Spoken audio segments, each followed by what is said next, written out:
গুরুজন এসেছে, মামাবাড়ির থেকে দাদু এসেছে, তাও বলে দিতে হচ্ছে যাও পুত্র গিয়ে প্রণাম করো দাদুকে। বর্তমান পরিস্থিতিতে দাঁড়িয়ে আমরা প্রণাম করতে জানি না।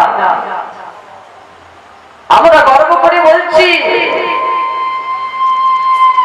আমি higher educated,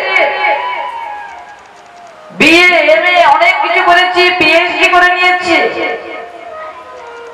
doctor master 5 star master কত কিছু হয়ে গিয়েছি। ওই শিক্ষার কোনো দাম নেই যে শিক্ষা পেয়ে গুরুজনদের শ্রদ্ধা করতে জানি না, সাধুগুরু বৈষ্ণবকে প্রণাম করতে জানি না, মাতা মাতাকে শ্রদ্ধা করতে জানি না, প্রণাম করতে জানি না, এমন শিক্ষার কোনো দাম নেই। বলে গৃহের মধ্যে শিক্ষা আছে, সংস্কার আছে, তখন বুঝবে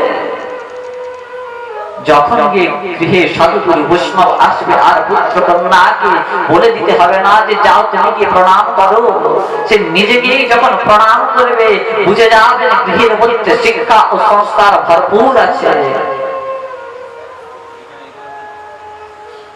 এমন শিক্ষার কি দাম।